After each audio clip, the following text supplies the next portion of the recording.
Good morning and welcome to another edition of Let It Be Known. I am your host, Stacy Brown. Peace and love, everyone. I'm your co host, Niele Anderson, and we have a lot of headlines to get through today, and some that are going to have the chat going back and forth, Stacy. Uh-oh. It's coming. It's coming. Well, first, let's see what our producer has in store. A hot take. In Black America, the difference between old money and new money isn't just time, it's proximity to whiteness. And that proximity has shaped how legacies were built and who they were built for. Old money in Black America is rare. We're talking families who built wealth before the civil rights era, often through business ownership, land, or education. New money usually comes from first or second generation wealth earners, athletes, entertainers, entrepreneurs, corporate executives who broke into high income brackets in the last few decades. Both face unique challenges, but the early Black elite often survived by aligning closely with white societal norms, the respectability politics of dress, speech, and education. For early Black wealth, proximity to whiteness wasn't just about assimilation, it was just about survival. Joining certain clubs, attending predominantly white schools, and adopting Eurocentric standards as a way to gain access to capital, contracts, and protection in a segregated society. But the cost? Sometimes it meant distancing from Black cultural spaces, movements, and even extended family, creating a class divide inside our own community.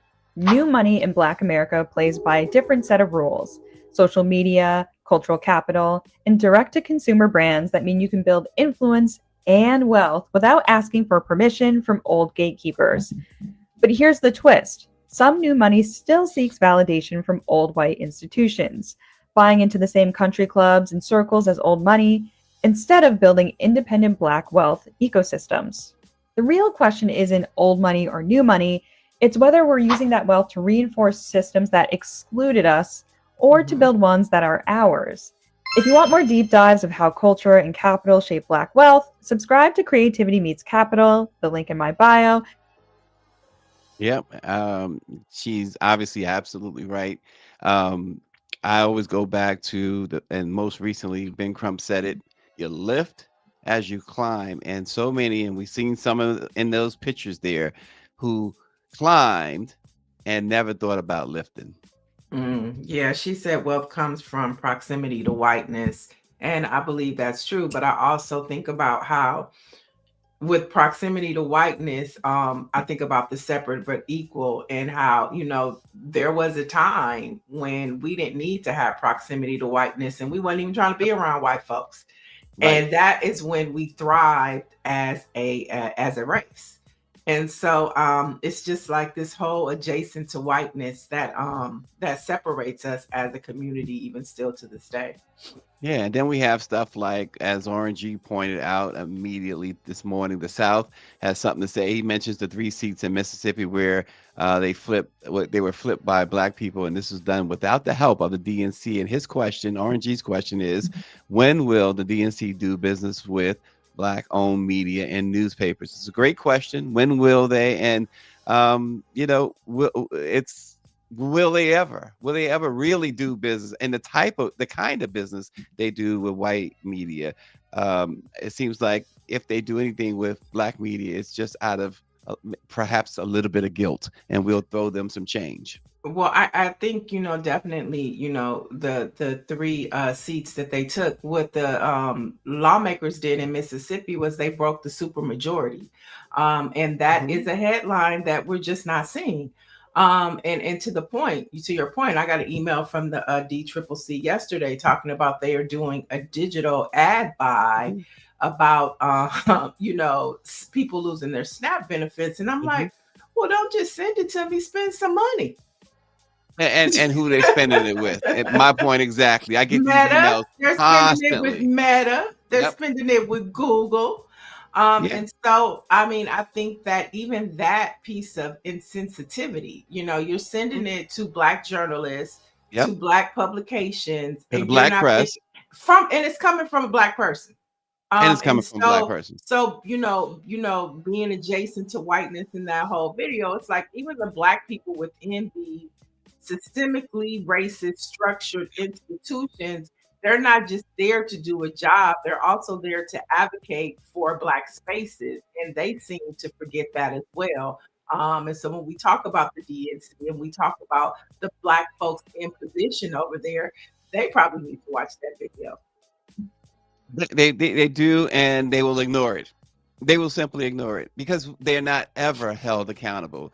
It seems, too many times where Black folks in a position to hold them accountable or to call them out get stifled. Their voices are cut off because it's Black people. It's these Black princes and princesses that we don't want to mess with. Mm-hmm. Get out of here with that.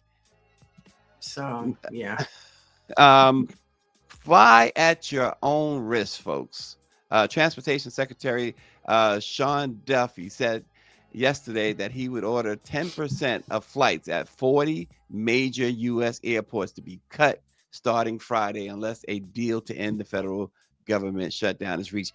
This administration, and goes along with what we just talking about, why it's so important that Black folks look out for Black folks. But this administration is so cruel.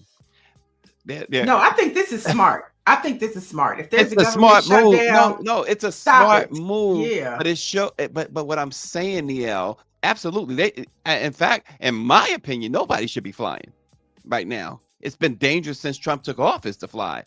The way that immediately didn't we have those air traffic incidents immediately when he started pulling air traffic controllers and messing with the FAA immediately. I think it's so dangerous, but this is an extension of their cruelty to have allowed this to get to this point where now you're afraid to fly, and the transportation secretary says we're gonna have to stop these flights.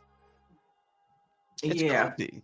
Well, I mean, it's smart to me, this right here, because they probably need to do 20%. But the impact that this is going to have on travelers, especially for the holiday season.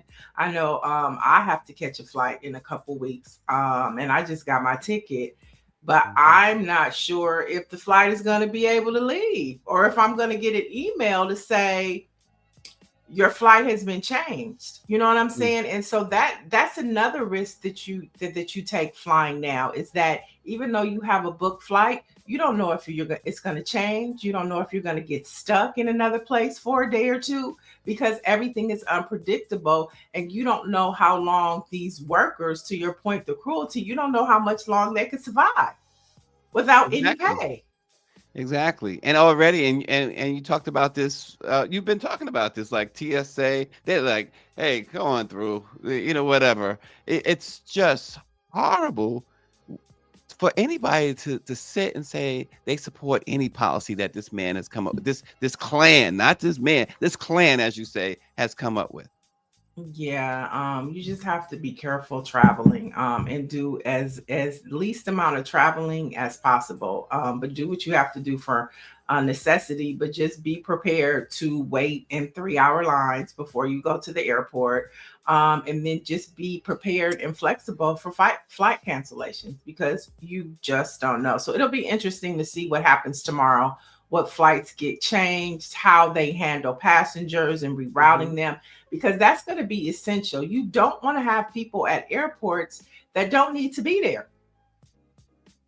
There you go. There you go. And Trump's Republicans and Democrats. We talk about, as we just was talking about, you get these emails, I get these emails, and as RNG says, it's the DCC should be and the DNC should be embarrassed by sending us this stuff about SNAP. More white people use SNAP, but we know that the MAGAs hate us, and then on the other side, we see that we get no type of support from the DNC. So it's like, where does it leave us? It leads you to just do what you can with who you can. And so that's it. And so now, like, when you think about the DNC, you think about, it's just like, okay, it's the one of lesser evil. And it's where Black folks are trying to still continue to figure out how to build political power. And I think, like, talking about the story of what happened in Mississippi, even though you would think that the DCCC, or no, that's for Congress, but you would think the DNC would be sending out emails celebrating that 3 Black electeds took over the Hmm. supermajority in Mississippi, and that They that broke it's it. been that way for 13 years. Yeah, they That did. is historic for Black people to do that for the party, Hmm. for the people. And of course, the Mississippi Free Press was the one that reported it. The Atlanta Black Star is the one that's amplifying it, but you're not hearing the DNC celebrating it. Yeah. Folks, Trump's masked agents climbed into the car of a U.S. citizen they had detained and drove off with his 1-year-old toddler still strapped into the car seat in the back. The father, who's 32 years old, had been arrested during a targeted immigration enforcement operation at a Home Depot when these masked kidnappers swarmed his vehicle in the Cypress Park, Los Angeles area. The Los Angeles Times had an actual video of this kidnapping, and they later called the family and told them where they could pick the 1-year-old up. That's a kidnapping, if there ever was one. Yeah, it's a lot going on. There was also a preschool where children were traumatized just yesterday, or day before yesterday, because ICE went in and took one of the teachers in front of the preschoolers, snatched the woman up and dragged her out and traumatized the preschoolers. Yeah, And yeah, so they're it's doing this. It's happening. yeah, yeah, and it's going to be happening more because going along, continuing on with that theme, there, ICE is considering hiring private bounty hunters to locate immigrants across the country, and this is from a document that was leaked to the Intercept. Under the plan, bounty hunters may receive monetary bonuses depending on how successfully they track down their targets and how many immigrants they then report to ICE. According to the document, it solicits information from interested contractors for a potentially forthcoming contract opportunity. So they are giving bundles of information on 10,000 immigrants at a time to locate, with further assignments provided in increments of 10,000 up to 1 million. They're going to be putting their bounties on the heads of all these immigrants now. And most Yeah. of them picking up, Niele, are citizens. It's a combination and mixture of both. And I think, Big Cheese, you have your stats wrong. ICE, we don't know what ICE has done. We don't know who ICE has deported because they're not telling us the truth. Okay, we don't know what is going on with them white folks and them Klan members that have infiltrated, federal jobs. These people have not been trained. They have not been deputized. They just now we got bounty hunters. And so I know just yesterday, I had my neighbor across the street came over and did a follow-up because her husband, who was 80 years old, who has his paperwork, has been detained. He has a pacemaker, high blood pressure. It has and they didn't move. They didn't took him to Tijuana. He's from Cuba. He like, what you want me to do in Tijuana? I don't know these people. He didn't get off the thing. He didn't get off the bus. Now he's in Arizona. And so there are so many different stories. And the scary part about it is if they are detaining American citizens, and what if they're homeless people who don't have anybody to They even have check on disappeared, a them? lot of them. Yep. And yeah, and so to sit up there and say that they haven't, I mean, it's just not true. We don't know what these white folks. I'm about to say saltine. Y'all There don't you want me to go. say it. There Y'all you don't go. want me to say it, but I'm about to call these ICE agents. And so I think we have to not sugarcoat what these white racist people are doing.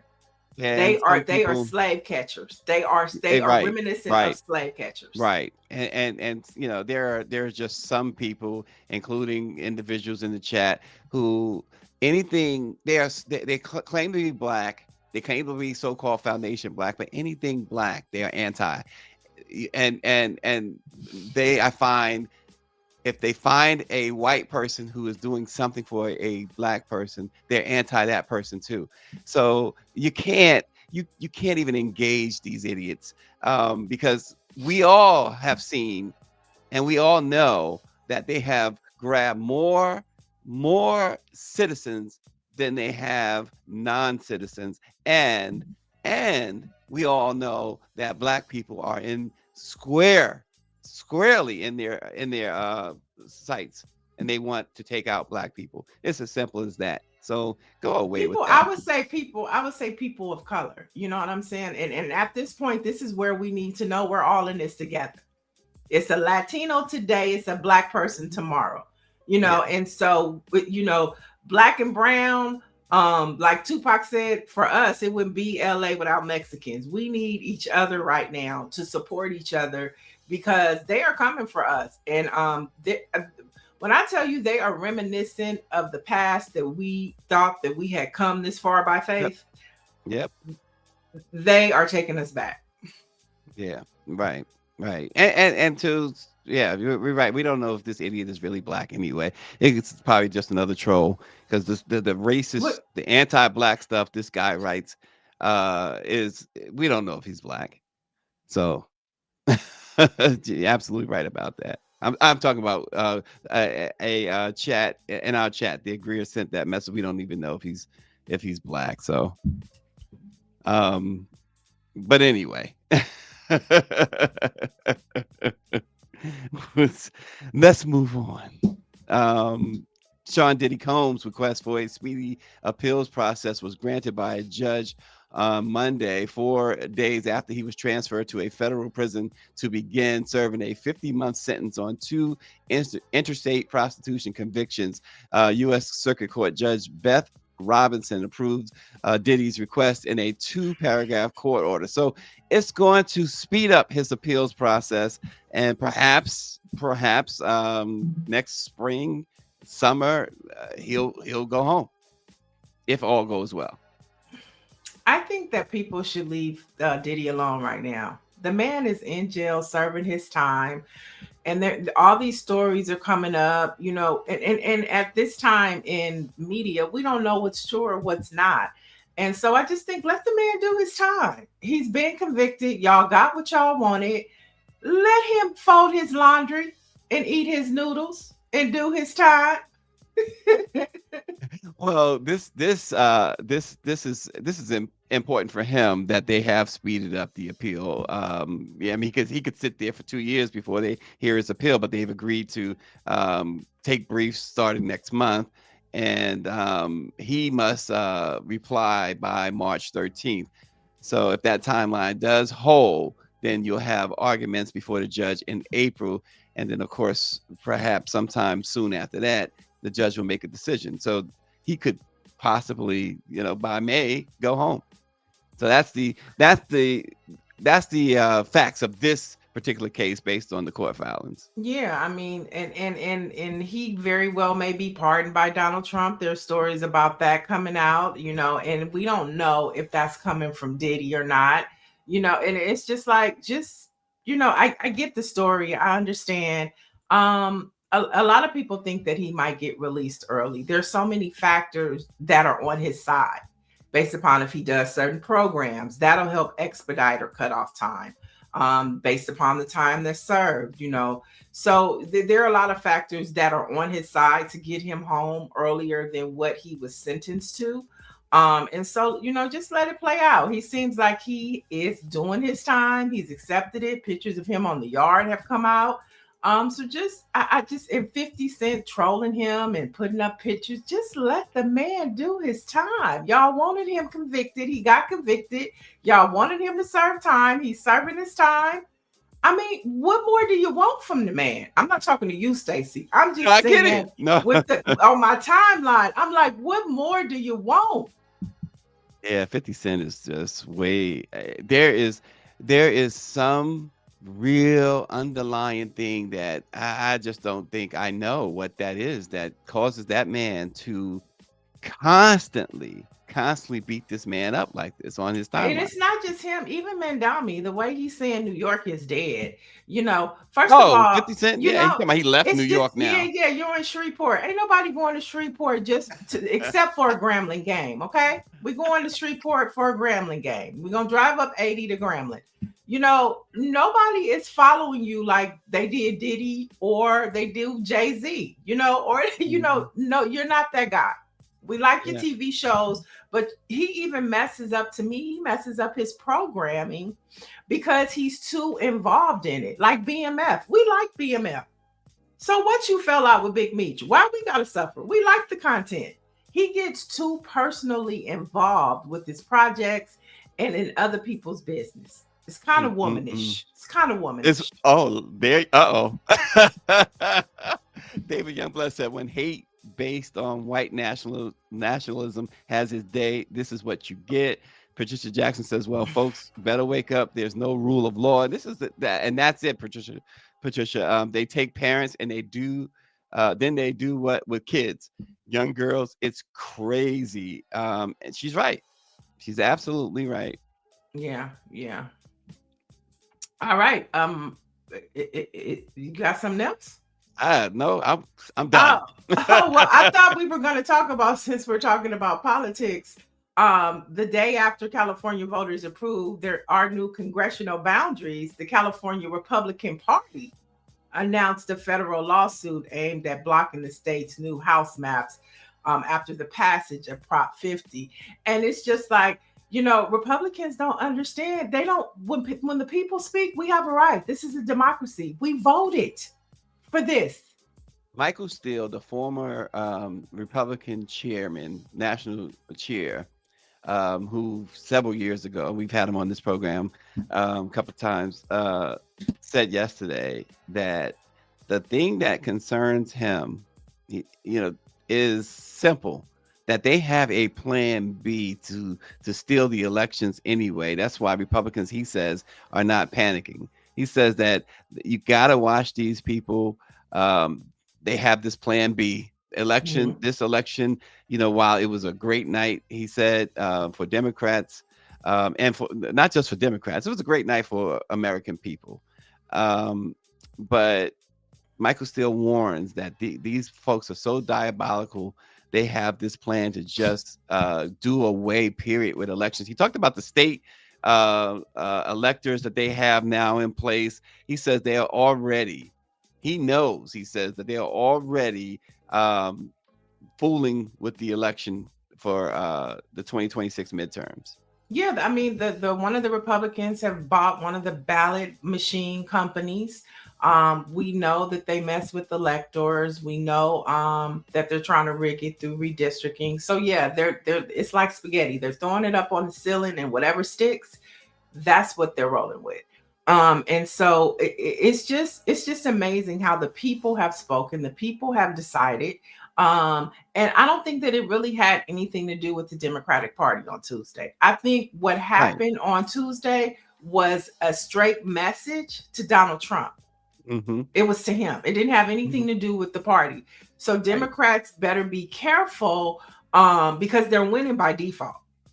They're winning Right. by default. It's not because we're so party blue, Mm-mm. DNC. It is because we are voting against everything that Donald Trump and this Klan administration is doing. He's hurting his own people, and they're tired too.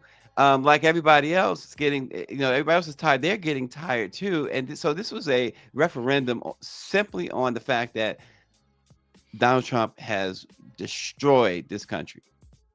Destroyed it. And since we're talking about California, let's bring in our guest for this morning. He is the pastor of Weller Street Missionary Baptist Church. He is also affiliated with the National Action Network, former president of the Western region. Welcome, Reverend K.W. Tulloss. Thank you so much, Niele. Thank you, Yeah. Brother Brown. Thank you for allowing me to be here on this morning. Yeah, we're happy to have you. And as you see, we're talking about California and the Republicans, California Party responding to the people and what we said, I guess, on Prop 50, and they're saying they're going to sue. What are your thoughts about that? Of course, we're expecting legal challenges anytime over the overwhelming of the state come together and try to protect our democracy by voting yes on Prop 50, um, is going to change the playing field. I mean, I think it's really set the bar for states across this country to understand and to send that message to Washington, D.C. that you can't hijack our democracy. You can't hijack take away the rights and votes of those um, in Congress because you want to make the majority. You want to have a super majority to push your stuff through. Mm-hmm. Well, and this idea of suing California when California was the one state that did it the right way, put it to the voters. Every other state that we're seeing, Texas, Indiana, they all did it and are doing it just based on the will of Donald Trump. Of course. I mean, we've seen in Washington, D.C., how powerful this president is, especially to red state governors. I mean, gerrymandering is something that we have fought against. But again, I commend our state for stepping up and say, we're going to do it the right way. We're going to make sure the voters decide this is what we need to do. And I think, again, as I've heard you say, we sent that strong message. And of course, we're expecting these legal challenges. We were expecting things to be tied up in the court, but ultimately, I think the people spoke. Yeah, the people did speak, and on the trail to the vote, Jasmine Crockett, what came to LA, and you were at a pastor's breakfast with her at Doolin's, hosted by Holly J. Mitchell, second district county supervisor here. What were some of the things that Jasmine Crockett was talking to you about that we should be aware, concerned, and paying attention to? Well, again, I was so happy to co-host that event with Okay. pastors from across Los Angeles and Congresswoman Crockett. She told me to call her Jasmine. She basically she expressed to us her concerns about what's happening in Texas and how the governor has purposely drew her district to be of her disadvantage. Of how she's really thinking about running in that district and believes she can win in that district. She's a very popular woman. The people of Texas and this nation is really wrapping their arms around her. Ultimately, she expressed to us the concerns and the importance of us getting out the vote for Prop 50 because of what the things that was happening in Texas. I mean, they're doing what they want to do. They have a governor that has redrawn the districts to really draw her out because of her voice. Her voice is so loud that Washington, D.C. is afraid. The White House is afraid of her. And so she expressed to us pastors the importance again of us getting out the vote for Prop 50 and how she supported. And it was just a pleasure just to have her in the wonderful city of Los Angeles. And so, Gavin Newsom, let's talk about your governor out there. He is, a lot of people are saying, he's the front runner, if you will, although there's no real declarations yet, but he would be the front runner right now for the, many people are saying he'd be the front runner for the Democratic nomination in 2028. From what you've seen up close and personal out there in California, is Governor Newsom ready to become president? Well, let me say this, Brother Brown. I think Governor Newsom has done a heck of a job getting out in front, boxing with the president. I think people around this world is really taking fire to him, really standing up to the bully, letting the bully know that we can't be bullied. But one of the concerns we've had here in California is the question is, does he really like Black people? Does he really support some of our Black agendas? One of the Black agendas, again, that I wrote about was reparations. I mean, we've seen him over and over again. He gets out in front of an issue. He makes it look good and makes it seem as if he's supporting, but at the end of the day, it's all bark, but no movement. And so ultimately, he has become the front runner across the country. But this is a question that I want America to ask: does he really support our agenda as African Americans. We are, as African Americans, we are the backbone of the Democratic Party. As we vote, we seemingly push the Democrats across the line. And so, as he's going across the country, I want to hear his agenda when it comes to our community. I want to hear his agenda when it comes to our needs as a community. So yes, he is the front runner. Yes, he has been a progressive governor, but again, he's been all talk. When are you going to come to the table and actually do something? Right. I mean, I think you bring up a really good point, and starting this conversation now, I think it's critical as we look at Black Americans being a stakeholder in this upcoming election. And to the point when you say that, I think about back when Kamala Harris decided to run to be the VP candidate, and she had to leave the Senate, and he had to appoint somebody. And a lot of us Black women, we lobbied, we advocated, we showed up at rallies and said, there's no Black woman in the Senate. We want you to send another Black woman to sit in that seat until the election rolls around. And he didn't. He kept his alliance with Alex Padilla and put him in and just forget what Black women want. When we look at when Steve Bradford presented his bills, let's get into the reparations. And he just told the Black legislators, dead it. And they did it. And so now you have this op-ed piece that you submitted to Black Press USA that everybody can go read in the chat. It's called Can Blacks Really Trust Gavin Newsom? A lot of times we kind of stay quiet and go with the flow. Why was it important for you to write this op-ed and put it out there? Well, I mean, Black people, African Americans, we pushed Prop 50. We pushed everything that the Democratic Party needed for us to do. Gavin became a superstar within this Prop 50 victory. We've seen him doing his victory route. We've got Trump. We boxed Trump. We DDT'd and rock bottom Trump.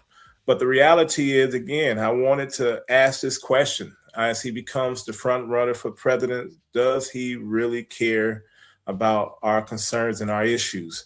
And so it's up to us as activists, as community, to really shine light on dark situations. And I think this is something that he has lacked. You talked about reparations.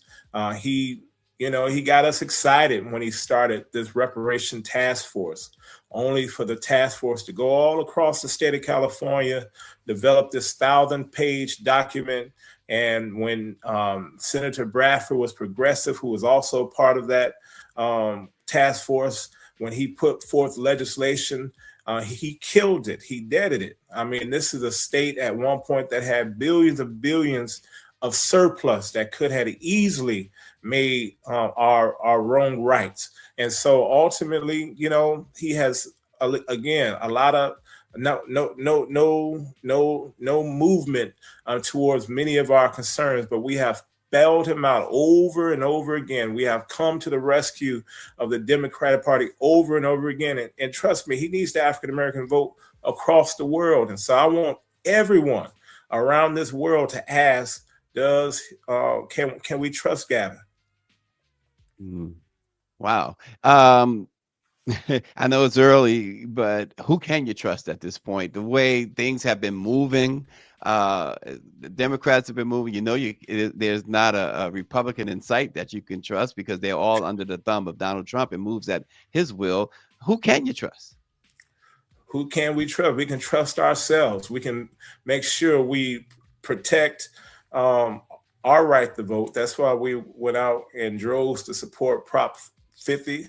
And so ultimately, we know that we can trust our leaders, those that are at the forefront, like Congresswoman Jasmine Crockett, like others within our communities. We can trust, again, us as groups, community groups, coming together, making sure we're educating, we're mobilizing, we're organizing when it comes to so many of the issues of our community. We want to have we want to develop a community-wide agenda when it comes to supporting the needs of African Americans who have been at the forefront, again, of carrying the Democratic Party. But we want to make sure there's so many different things that we have going on in our community today, from the impact of what's happening with this government shutdown. We need to make sure that our communities are intact. We know that this shutdown is not just hurting African; it's hurting Americans all across the world, children all across the world. We have to really make the main thing the main thing, and we can't be forgotten as we progress towards victory. Niele, you on mute. I thought you were going to say, who can you trust? I thought you were going to say the Lord and go into a hooping. You can trust the Lord with all your heart. Lean not to your own understanding, but all your ways acknowledge him, and he promised he will direct our path. No, and so, but with that, I want to get back to, you were talking a lot in your article that is available now on BlackPressUSA. It's an op-ed, but you center it a lot in reparations, and I think that it's important to know that allegedly he was the one that had the Black lawmakers originally kill the bills that were on the table, only to come back and then for him to sign a bill that only does another study. Okay, right? It's partly studied, and then he killed their bills too that they submitted. 100%. I mean, he has been suspect on when it comes to these reparation bills. He has been suspect when it comes to other agenda items. I mean, the reality is, why put forth this task force? Why flirt with our community saying you're going to put forth an effort to make these wrongs right, and only to kill it at the end, kill it with your pen and put a press release saying, oh, it's nothing that we can do about it. I mean, these lawmakers and legislatures the last 2 years, again, has put bills, the bills Steve Bradford bill didn't make it to his desk, but he got about 5 or 6 bills on his desk and he simply killed it. Right. I mean, it's been through the study, it's been through the committees. Mm-hmm. I mean, people have said these are the right things to do, and the governor has killed it. So can we trust you? And let's talk about Black women. When Black women wanted a Black woman in the office, couldn't trust him then. He did what he wanted to do. I mean, listen, we've seen it over and over again. I was with the Black women. I was with millions within this state to really try to push the governor to replace our sister Vice President Kamala, and ultimately he gave us his friend. And then when our beloved Senator Dianne Feinstein passed away, what did he do? He gave us a Black woman, a powerful Black woman, a LaFonda Butler, but she had the promise she wasn't going to run again. I mean, what kind of, empty promises over and over again. He flirts with us. He makes us feel good. He looks good. He sounds good. But, what have we gotten from him? Right. Wow. And so what is, you mentioned, the reparations thing.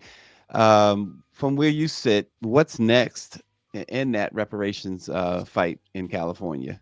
Well, what the governor has done is he has strategically passed it on to the next governor. He developed an office in I believe the Civil Rights Department of the state of California. So ultimately, all he's done is put up a talking point where he can go on podcasts and really just say, I'm doing things for the Black community. But ultimately, a lot of empty promises. The question is, as he goes and as he proclaims his presidency, can we trust him? And I will hope those across the country, when he comes to your city, when he comes to your town, you can ask him and you can take him to task on many of these things. A lot of these empty promises that he has flirted with our community. Can you trust him? And so that's why I put together the op-ed piece, is because again, he's number one when it comes to the Democratic Party. So can we trust him? And that's the question that I need America to ask. Can we trust Gavin Newsom? Because us in California, we trusted him, and all we're doing is, he's getting us to the altar and leaving us there. Mm. Great op-ed piece. I encourage everybody to go watch it. Before we let you go, since we're talking about California, we have a governor's race. He's leaving and assumably going to run for president. But we have candidates here in California that want to be the next governor. Tony Thurmond, African American male. Antonio Villaraigosa, the former mayor of Los Angeles, and of course Katie Porter. Is that her? Is That's that her her name. name? That's her name, and it could be a few others, but those are the top three in my book. Yeah. What are your thoughts about the race, and have you decided yet who you're leaning towards? Yeah, well, I'm a Southern California boy, so of course, I've been rocking with Mayor Antonio Villaraigosa for a long time. I just believe, in just to be kind of neutral, we have some strong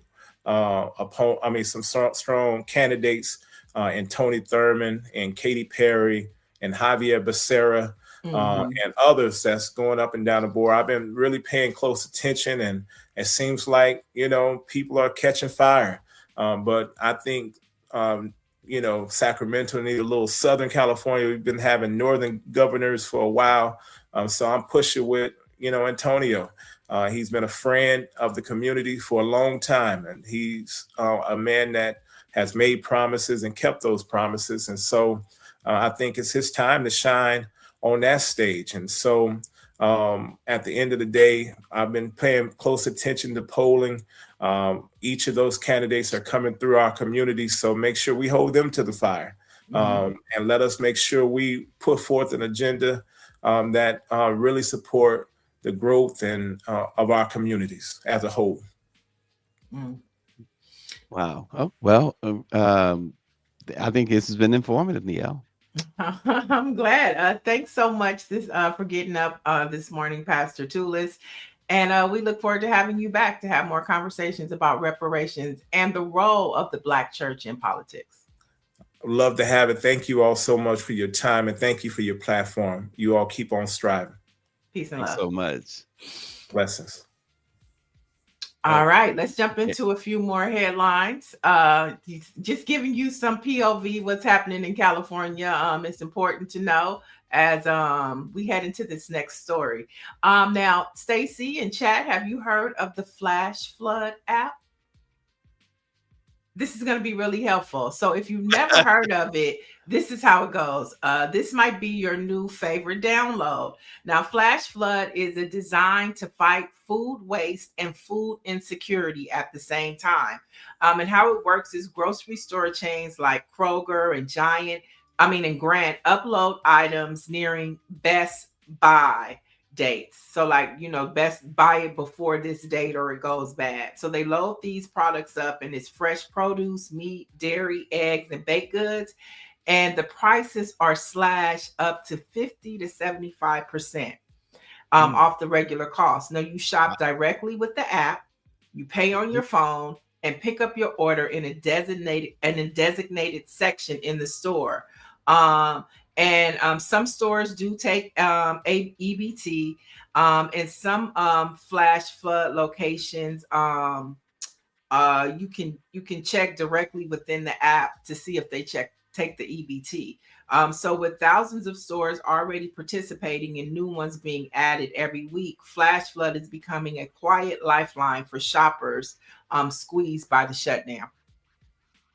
Oh, wow. That's good to know.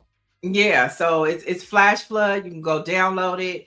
And it's just, because Best Buy just means you buy it before that date. That was all the stuff you would see in Dollar Tree and 99-cent store.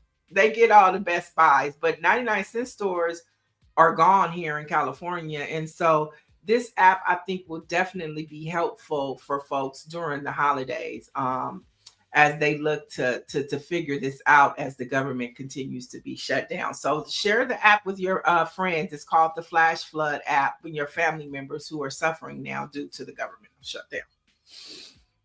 Yeah. And then other places that you can check is Food Finder US, which is an interactive map of pantries and community meal programs, and hunger.org, which connects families to food programs and long-term support.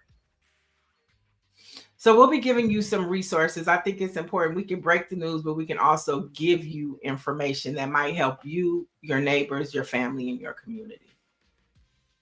That's interesting stuff. That's some good stuff. Yeah. So let's talk about this story. This story has been brewing on social media, and it has now come to a head. So a Black woman is calling for a boycott of Gold's Gym after her membership was allegedly revoked for confronting a transgender woman in the women's locker room. Take a look at this. No? Yes? I want to take a look at it. Well, while Greer pulls it up, hopefully, the video is very disturbing. And so a Los Angeles-based woman named Tish Hyman says that following the incident of her, saying, I want this transgender woman out of the bathroom as I am butt naked, changing my clothes. I think we have the video right now. It's coming. There, here we go.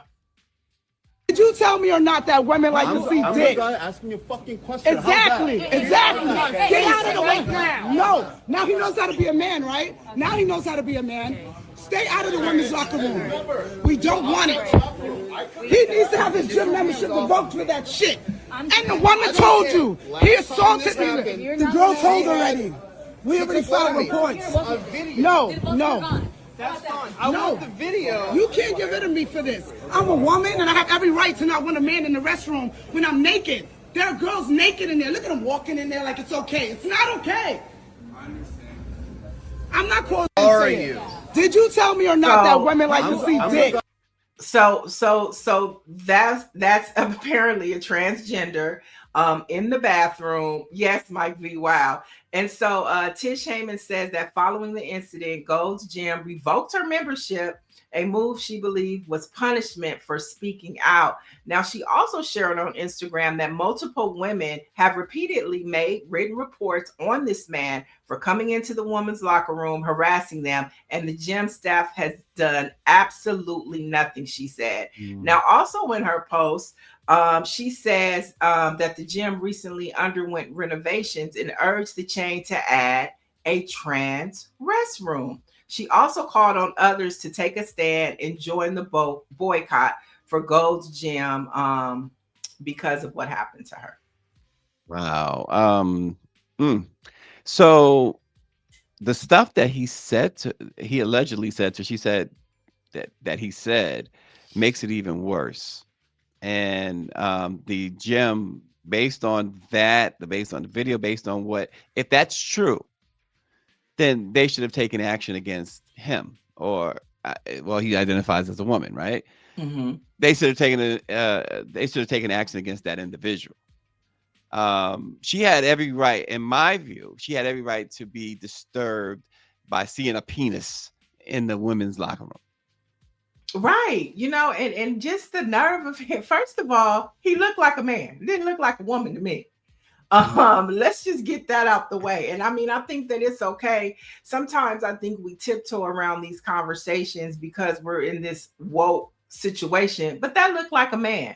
And I would be highly offended as a woman to go in the woman's locker room and he's standing in there telling me he's a man, he's a woman. And that women like to see penises.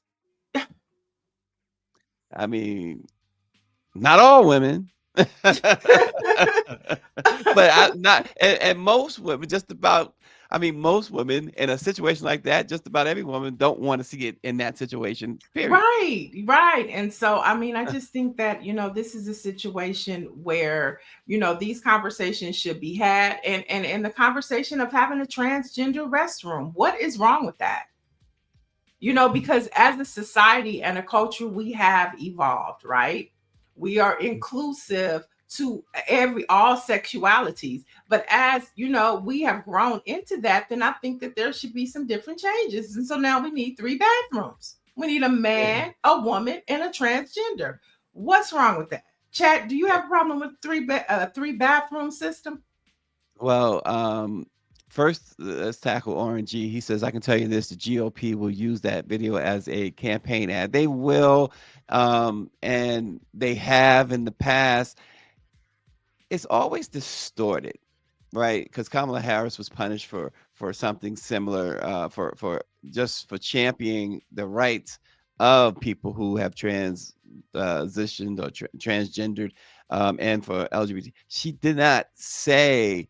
See, what they do is they make it seem like if she doesn't say execute them like the Republicans do, then people will say the Democrats support this. The Democrats have said nothing of the nature that they support men in women's bathroom or women in men's bathrooms. What they have said is that, and I think what you're saying, what the lady was calling for is a separate bathroom. They Yeah. deserve to have or they should have a separate bathroom. As simple as that. But Michael Carter says, for context, this is a lesbian woman at the same time. He doesn't appear to be transitioning, but we don't know that for sure, he says. And see, why does her being a lesbian have anything to do with Yeah, it? I don't. I was just reading this comment. What does that have to do with anything? But yes, she is a lesbian woman. But what does that have to do with anything?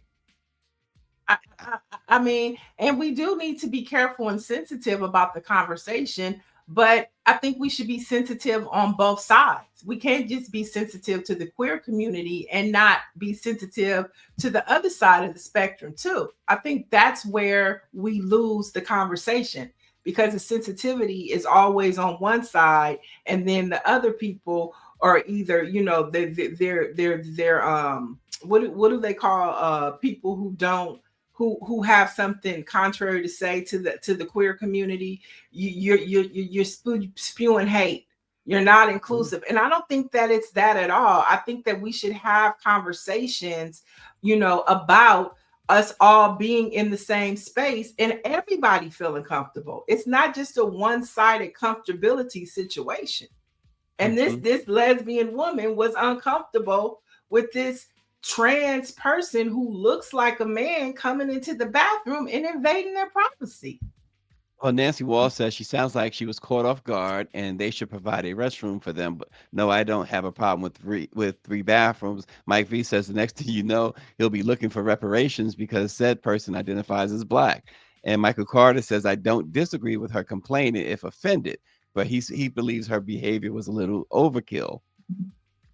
Well, I think that I don't. We'll see. Okay, so I think when we talk about context, I think in that from that statement, context matter because this has been an ongoing situation with her and this person. And I think if you look at her videos, then I think he told other transgenders to come in the bathroom. And so it's like this back and forth thing with them, like as transgender women, we're going to go in here and antagonize them because she has a problem with me. So let me get all my other friends to go in the bathroom and bother her. So that wasn't an isolated incident. It was an ongoing back and forth situation that has been happening at that gym.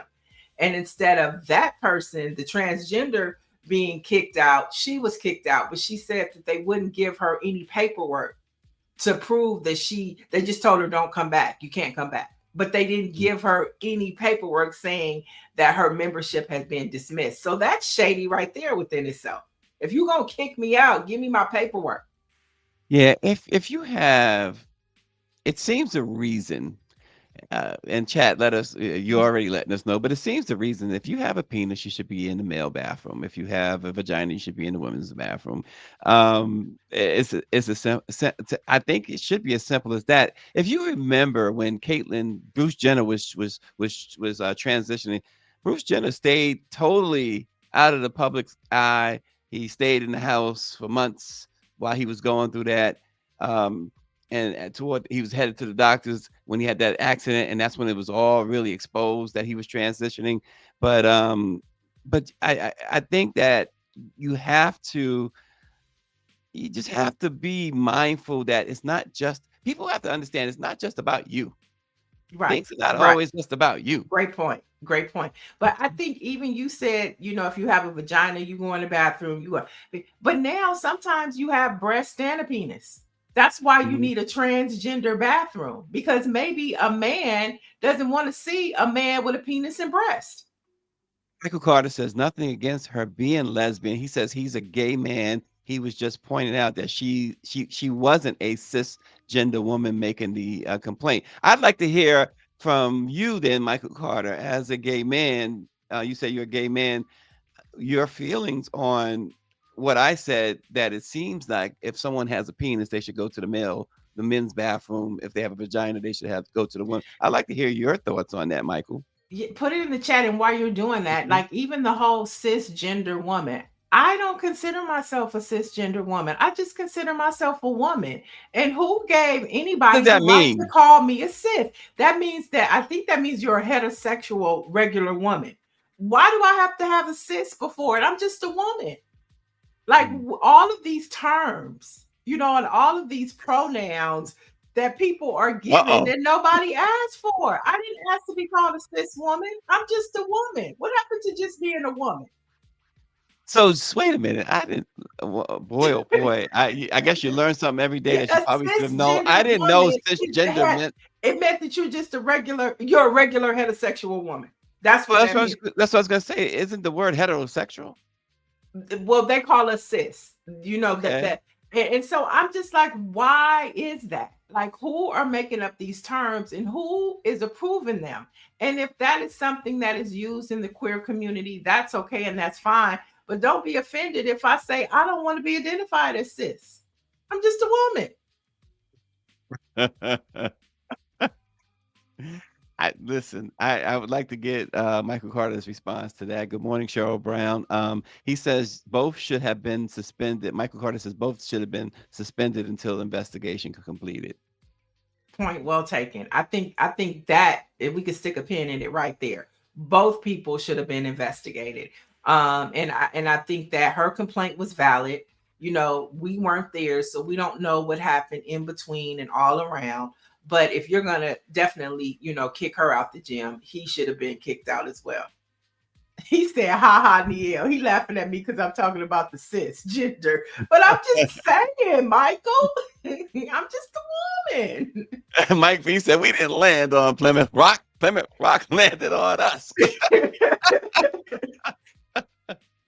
Oh, he's killing Malcolm. All right, last story of the day. I guess in the words of Michael Jackson, we want to be starting something, huh? We started something, Stacy. But Michael Jackson has been named Forbes' highest paid deceased celebrity of 2025. Now, he's earning an estimated $105 million this year, and he has earned about $3.5 billion since his passing in 2009 because of his record-breaking deal with Sony Music. And so Michael Jackson dead, still making those bucks. It seems like he's making more money dead than he was alive.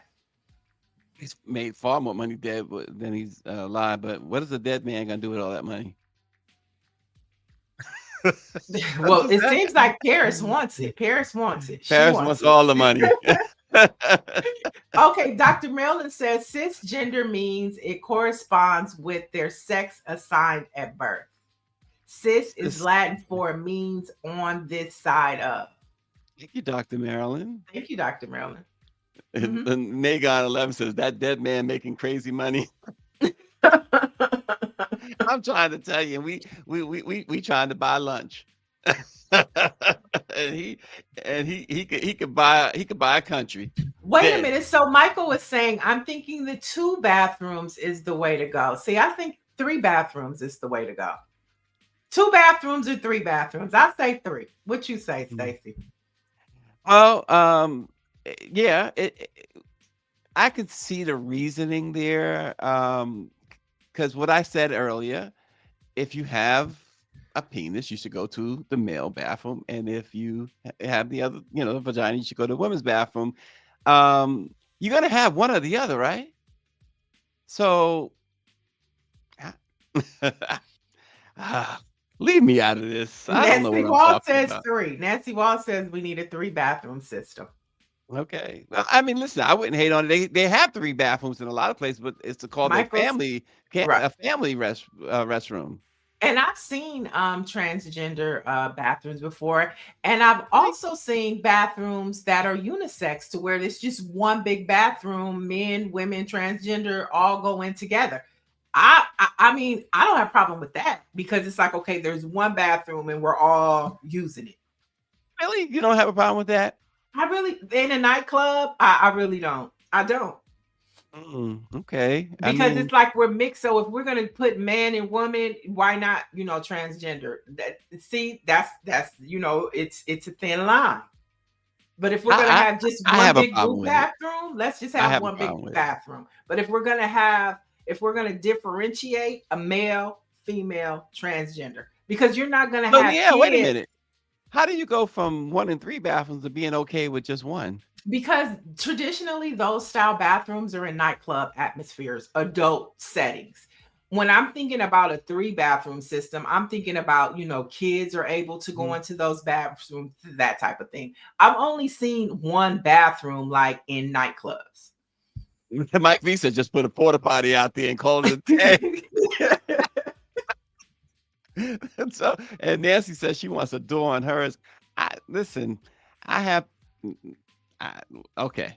Orange, It'll put- Orange G says you're past those bathrooms where everyone uses one Mhm. bathroom. And Nagan says in college, this was 40 years ago, we had co-ed bathrooms after 12 a.m. in the The dorms. dorms. Wow. Mm, okay. Okay. So now he's going to listen. Michael says unless you're a hermaphrodite. I, okay. That's all the headlines I got for today. Let's do some Black History. Wow, I guess that was a talker. It's whew, wow. Okay, on this date, folks, not long ago in 2018, the Democrat Letitia James was elected as the first African American woman to be elected as New York State Attorney General. So it happened in 2018, just what, 7 years ago? And that was a important election because she's one of the women on the front line, Black woman, front line, unapologetic, and still going after Donald Trump, rightfully so. All right. For sure. And a couple more. This all has to do with music and Black history. In 1971, the soundtrack for the film Shaft, produced by Isaac Hayes, reached #1 on Billboard's 200 chart. And then fast forward to 1990, Whitney Houston released her third studio album, I'm Your Baby Tonight, which won Album of the Year at the 1991 Billboard Awards. Jaff is a bad giraffe. Oh wow. Dr. Marilyn says Starbucks have single bathrooms, which I think is why she says. Yeah, And I then, like that. And then Michael says maybe the transsexual community, man or female identifying, can use the same bathroom and separate inside. Okay. It's what a talker. Look, using the bathroom is getting complicated. It's getting complicated. Hey, just long as you don't use it on yourself. Trying to figure it out. Which one do I go in? I got the pick. Oh gosh. Nagon says he still has his original Shaft album. Oh, that's awesome. Nice. That is pretty cool. Folks, our Black-owned newspaper, or in this case, magazine of the day, is Ebony. The legendary publication was founded by John H. Johnson in Chicago in November of 1945 to provide positive and affirming portrayals of Black life. It is a major contrast to the negative stereotypes common in media at that time. Ebony relaunched as a digital publication after ceasing print operations in 2019. And under new ownership since 2020, the magazine is now online with daily content, but it also has returned to print for special limited issues, with a recent one released just 2 years ago. And Ebony, yes, is a part of the National Newspaper Publishers Association. Yes, and they just celebrated their Ebony 100. I believe it was this week, and they honored Tracy Ellis Ross. And we saw all of the members from Girlfriends. Anybody who watched Girlfriends? It was such an iconic moment on the red carpet. Well, I think it was the black carpet for the Ebony 100. And that's where they just highlight Black folks, young and old, doing magnificent things across this country. And so I'm so the how you reinvent yourself matters. And I think Ebony has found a way to reinvent themselves to stay alive in this digital world we live in now. So congrats to them on that. I remember when they relaunched, and Willard was the publisher, and we had these conversations. In fact, Kamora Lee Simmons, myself, and Willard would have these conversations. She was also involved in the relaunch of Kamora was in the relaunch of Ebony, and one of the things that they came up with, I thought was a great idea. That the whole Ebony Beauty of the Week. Well, everybody could be Beauty of the Week. They had folks. They invited everybody to send in their photos and to use for the relaunch, and it was nice. It was very nice. I think Greer just put up some pictures of the people that were honored this year for the Ebony 100. Yeah, you have Tiana Taylor, Tracy Ellis Ross, Lonnie Bunch. There you have it. Iman, Shaquille O'Neal, and I know the one in the far right corner, bottom corner. She is, I think, Robin Thede. Her name is Robin. She's an actress. She had an HBO improv show, and then I'm not sure about the young lady at the top. It's nice. That's very nice. Does Greer know? Oh gosh. Well, well, we do know that she's an Ebony 100, so she's doing 100. Something phenomenal in her life. Ebony 100. You cover the news of Nancy Pelosi not seeking re-election. Thank God. But did you see she said that's covered? Thank God. But did you see she said if she decided to run, she would win? There's no doubt in her mind. Like, yeah, okay. Okay. Anyway, for latest in Black news. And to check out Reverend K.W. Tulloss's op-ed about Gavin Newsom, Stacy has some awesome stories on there, as well as Lauren Berg, April Ryan. Go head over to BlackPressUSA.com.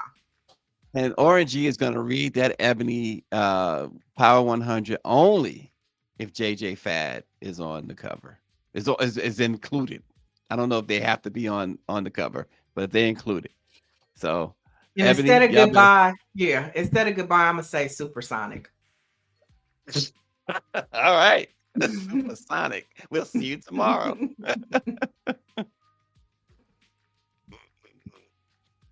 JJ Fad.